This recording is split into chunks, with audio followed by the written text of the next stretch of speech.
पूज्य आचार्य श्री शिव सागर जी महाराज संघ की। लेकिन अब वर्तमान परिवेश में जिस प्रकार से पूरे देश में एक माहौल क्रिएट किया जा रहा है कि जैन धर्म महावीर भगवान से आरंभ हुआ।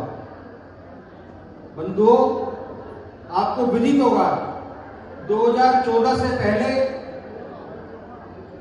20 वर्षों में धरने, प्रदर्शन, आंदोलनों के माध्यम से, अनशन के माध्यम से सकल जैन समाज ने, संस्थाओं ने मिलकर, हम सब ने मिलकर स्वतंत्र रूप से भारत की कम जनसंख्या के आधार पर अपने धर्म को राष्ट्रीय अल्पसंख्यक आयोग के अधिनियम 2C के अंतर्गत पंजीकरण कराया था, ताकि हमारा धर्म स्वतंत्र धर्म घोषित हो। पहले आपने पढ़ा होगा कि हमारे तीर्थंकरों को अन्य धर्म के देवी देवताओं का अवतार बताया जाता है, लेकिन 2014 के बाद वो स्थिति समाप्त हो चुकी है, क्योंकि आज जैन धर्म भारत का स्वतंत्र धर्म है। उस आदेश से कुंडलपुर जैसे तीर्थ क्षेत्रों को पर हम लाभ ले पाए, लेकिन समाज आज जागरूक न होकर उसका लाभ नहीं ले पा रहा। देश में G20 का अभी हुआ, आपके सामने संपूर्ण विश्व से लोग भारत आए। हमारी भी भारत सरकार ने वहां पर जैन धर्म को मात्र 2650 वर्ष पूर्व यानी कि 650 BC, यानी कि भगवान महावीर के समय का लिखा। कितना शर्मनाक बात है। और भगवान बाहुबली की इसके अंदर उन्होंने पोस्टर जारी किया। अब उनसे कोई पूछे कि भगवान महावीर कब हुए और भगवान बाहुबली कब हुए, समाज ने आवाज उठाई है, लेकिन आज तक उसको ना तो उसको रेक्टिफाई किया गया है, ना माफी मांगी गई है। बात करूंगा मैं नालंदा यूनिवर्सिटी की। 4वीं-5वीं सदी में नालंदा यूनिवर्सिटी के अंदर 8 जैन शास्त्र पढ़ाए जाते थे। मेरे पास प्रमाण है इस बात के, जिसको पुरातत्व विभाग ने यूनेस्को में लिख कर दिया है, जब उसको यूनेस्को के अंदर रजिस्टर कराया गया। आज उसके अंदर, जिसको पुरातत्व विभाग ने यूनेस्को में लिख कर दिया है, जब उसको यूनेस्को के अंदर रजिस्टर कराया गया, आज उसके अंदर ना तो जैन धर्म पढ़ाया जाता है। क्यों? जैन दर्शन नहीं पढ़ाया जाता है। क्यों? मात्र 2 धर्म पढ़ाए जाते हैं। 1749 करोड़ रुपए की वह योजना, जिसमें केंद्र सरकार का पैसा लगा है, लेकिन जैन धर्म नहीं पढ़ाया जा रहा।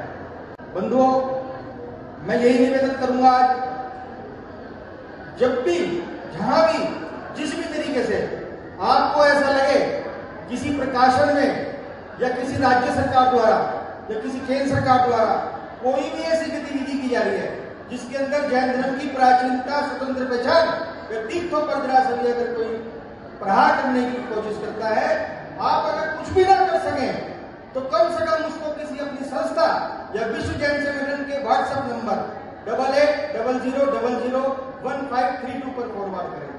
हम सब मिलकर उसके लिए लड़ाई करेंगे। और आज आप देख सकते हैं अनेकों विषय, ऐसे अनेकों विषय राज्य सरकारों को और केंद्र सरकारों को हल करने पड़े। श्री सम्मेश शिखर आंदोलन इस देश में, पूरे विश्व में एक बात तो सभी को बता गया कि जैन जीवित है, जिंदा है। ये जरूर मानता हूं कि आज नहीं है, लेकिन फिर भी जैन जीवित है। वो सड़कों पर भी आ सकते हैं, लेकिन कभी अपनी सरकारी संपत्ति को कोई नुकसान नहीं पहुंचाएंगे। श्री सम्मेश शिखर आंदोलन में किसी भी शहर में, किसी भी क्षेत्र में 1 रुपए की सरकारी प्रॉपर्टी का नुकसान नहीं पहुंचाया गया। कोई रेल नहीं रोकी गई, कोई बस नहीं तोड़ी गई। पूरी जैन धर्म अहिंसा का पालन करते हुए हम सब लोगों ने अपनी मांगों को मनवाया। दूसरी ओर दिल्ली में एक और बड़ा आंदोलन चल रहा था 1 साल से। वहां के पदाधिकारी हमारे आंदोलन में भी आए थे, अनशन में, और वो कहने लगे कि सरकारें नहीं सुनती हैं, सरकारें आजकल बिना और पढ़ के नहीं सुनती। हमने कहा हम जैन हैं और अपनी बात को पूरी शालीनता के साथ रखेंगे, और उसका परिणाम केवल शिखर जी का ही नहीं, यद्यपि श्री सम्मेश शिखर जी के जो पवित्रता और संरक्षण के नष्ट करने वाला जो वो गजट नोटिफिकेशन था, उसमें कुछ सेक्शन रद्द हो गए, लेकिन हॉरिजॉन्टल गजट नोटिफिकेशन आज तक नहीं आया है। उसके लिए प्रयास करेंगे, लेकिन आप शरद जी भी बैठे हैं। मेरा निवेदन हमारी कमेटियों से भी रहा है झारखंड सरकार से भी रहा है। श्री सम्मेश शेखर जी पर हमें वो सब संवैधानिक, सामाजिक, धार्मिक सुविधाएं चाहिए जो अन्य या वैष्णो देवी तीर्थों पर सुविधाएं दी जाती हैं।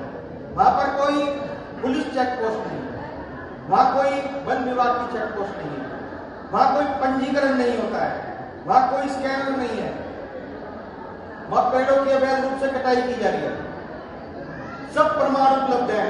और झुग्गियों का तो आप जाते तो देख सकते हैं वहां किस प्रकार से आज झुग्गियों का पूरा शहर बनता जा रहा है। आने वाले भविष्य में आप लोग कम नजर आएंगे और वहां झुग्गी वाले, उनकी बकरियां वो ज्यादा नजर आएंगे। तो अभी समय है, हम लोग दीक्षित कमेटी, हमारी जो भी जिम्मेदार हमारी कमेटियां हैं, सब लोग मिलकर प्रयास करें बहुत जल्द से जल्द वहां पर ये सब सुविधाएं हों। ये कोई हम भीख नहीं मांग रहे हैं, ये तो हमारे कानूनी अधिकार है, हमारे संवैधानिक अधिकार है। इसके लिए हमारी किसी से लड़ाई नहीं है। पर्वत राज पर जिस प्रकार से बाइक जाने लगी है, आप देखते हैं कि किस प्रकार से टू व्हीलर वहां पर जाते हैं। अनेकों बार शिकायतें की गई, लेकिन उस पर सुनवाई कुछ दिन के लिए होती है, कुछ 30-40 बाइक पकड़ी जाती है, फिर दोबारा शुरू हो जाता है। आवश्यकता है कि हम ठोस कार्रवाई करें। जिस प्रकार से गिरनार जी इस क्षेत्र पर रोप वे लगाकर आज वहां पर क्या स्थिति बनी है आपके सामने। सम्मेश शेखर जी में ऐसे भी प्रयास चल रहे हैं कि लोग किसी तरह से ढाकर भी रोप वे लग जाए, लेकिन हम जो अपने उस तीर्थराज पर कभी भी रोप वे नहीं लगने देंगे, ये पक्का है। अपने उस तीर्थराज को अब हम अपवित्र नहीं होने देंगे। हम रहे न रहे, हमारा तीर्थ सुरक्षित रहना चाहिए, उसकी पवित्रता सुरक्षित रहनी चाहिए। संगठन के माध्यम से और अन्य संस्थाओं के माध्यम से, हमारी कमेटी के माध्यम से सभी अपने स्तर पर प्रयास कर रहे हैं, लेकिन प्रयासों को थोड़ा मजबूत और जोर करना होगा। अभी आपने देखा जिस प्रकार से हमने आंदोलन से अपने देश, अपनी केंद्र सरकार या अपनी राज्य सरकारों पर एक दबाव बनाया कि जैनों की मांग को आप नकार नहीं सकते हो। उसी के परिणामों स्वरूप आज हमारा मध्य प्रदेश में जैन कल्याण बोर्ड की स्थापना की घोषणा माननीय मुख्यमंत्री जी कर चुके हैं। राजस्थान सरकार ने पहले कर दी थी, लेकिन अभी बोर्ड दोबारा से पुनर्गठित होगा, जो उसके पदाधिकारी है। इसी तरह के हम सारे राज्यों में इस बोर्ड की स्थापना की मांग करते हैं और दिल्ली के अंदर सेंट्रल हमारा जैन काउंसिल होनी चाहिए जो सारे बोर्डों को कंट्रोल करे, ताकि हमारे सभी राज्यों में जहां पर भी किसी तीर्थ पर, हमारे समाज पर, हमारे संतों पर किसी भी प्रकार की कोई विपत्ति आए तो वो बोर्ड उसको तुरंत हल करे।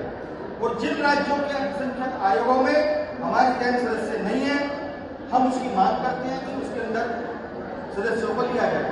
मैं आपको सिर्फ ये बताना चाहता हूँ, आप बहुत सक्षम लोग हैं, एक पदाधिकारी यहाँ बैठा है, मैं जानता हूँ कुछ लोगों को जो बहुत ही एक्टिव रहते हैं सोशल मीडिया के माध्यम से, एक बात 100 जगह पहुँचती है।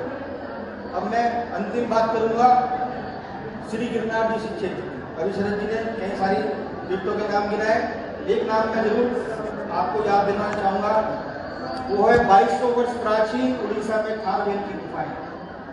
आज वहां पर हमारी तीर्थंकर प्रतिमाओं को सिंदूर लगाकर कपड़े पहनाने का प्रयास किया जाता है, जबकि archaeological survey of India court के आदेशों के बावजूद भी वहां पर कार्रवाई नहीं हुई। अब हम अपने किसी भी तीर्थ पर इस तरह का अतिक्रमण स्वीकार नहीं करेंगे, चाहे कितनी बार धरने प्रदर्शन आंदोलन करने पड़े, हम निश्चित रूप से करेंगे। श्री गिरनार जी क्षेत्र सभी को विदित है। 17 फरवरी 2005 को माननीय हाईकोर्ट ने आदेश दिए थे गुजरात में कि कोई भी किसी भी धर्म का मानने वाला हो, वो यहाँ पर आए और पूजन दर्शन करे। आप आदेश को पूरा पढ़ेंगे तो उसमें साफ तौर पर पूजा दर्शन लिखा हुआ है। निर्वाण लाडू को आप चढ़ाने नहीं देते हो। एक बात का जरूर मैं धन्यवाद देना चाहूंगा उन सब लोगों को जो गिरनार जी की इस बार निर्वाण लाडू पर बात है, क्योंकि इस बार जैनों को रोकने के लिए पुलिस व्यवस्था की गई थी। पहली बार ऐसा हुआ होगा, जैन किसी के साथ कभी नहीं लड़ेंगे, हम किसी के साथ कभी नहीं लड़ेंगे, हमें लड़ने की जरूरत नहीं है, हमें अपने संविधान पर भरोसा है। और लेकिन नाराजगी सिर्फ उन पुलिस प्रशासन से है जो लोकल राजनीति के कहने में आकर हमारे साथ अन्याय अत्याचार करते हैं, लेकिन वो घड़ा भर चुका है। आज 5000 गए हैं, मुझे विश्वास है अगली बार हम 1 लाख लोग वहां जाएंगे और शांति के साथ भगवान नेमिनाथ के निर्वाण लाडू पर 2 जुलाई 2025 को निर्वाण लाडू समर्पित करेंगे। इसके लिए एक योजना बनाई जा रही है।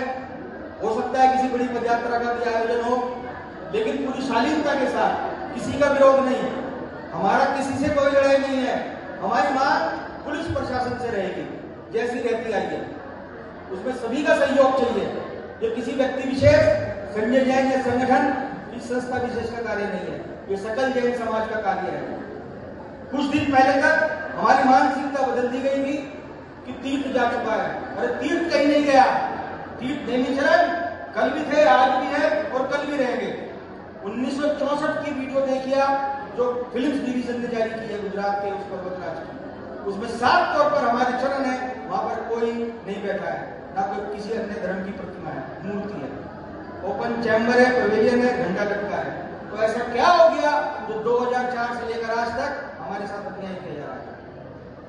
कुछ कमियां रही होंगी, मैं किसी संस्था की कोई कमी नहीं कहूंगा, ना किसी व्यक्ति विशेष का नाम होगा, लेकिन अब जब हम जग चुके हैं तो हमें सबको मिलकर अपने तीर्थ को बचाना है, उनकी जो पुरानी पहचान है। और गिरनार हमारा जो 5 मिनट हम लोग बोलते हैं, उज्जैन हमारे शास्त्र, जैन शास्त्रों के अनुसार उज्जैन को उनका नाम है रावणगिरी। हमारे ये नाम कम से कम 20 शिलालेख ऐसे प्रमाणिक शिलालेख हैं जिनके अंदर ये नाम लिखा हुआ है। वो अन्य धर्म का वहां पर कोई शिलालेख नहीं मिलता है, चाहे वो मंदिर के निर्माण का हो, मंदिर के रिपेयर का हो, प्रतिमा की स्थापना का हो। आप उठाकर देख लीजिए पहले टॉप से ऊपर तक सब जगह भगवान नेमिनाथ का उल्लेख है। और ऐसे जिस तरह से वो वहां पर हमारे साथ दुर्व्यवहार किया जा रहा है, मेरा मानना है कि केवल भगवान नेमिनाथ का ही नहीं, ये जो श्री कृष्ण यदुवंश का भी, आप श्री कृष्ण का भी अपमान कर रहे हैं, क्योंकि उनके चचेरे भाई नेमिनाथ भगवान के संस्था के भाई। तो हम सभी को साथ लेकर ये सब प्रयास करेंगे। आज के लिए मैं बहुत बहुत धन्यवाद देना चाहता हूँ विकास जी को, दीपेश जी को और यहाँ की कमेटी को कि आपने आज इस बहुत ही खास दिन है हमारे लिए, परम पूज्य आचार्य श्री बिन सागर जी के अवतरण दिवस पर हम सब यहाँ पर हैं एक बहुत अच्छे दिन के साथ।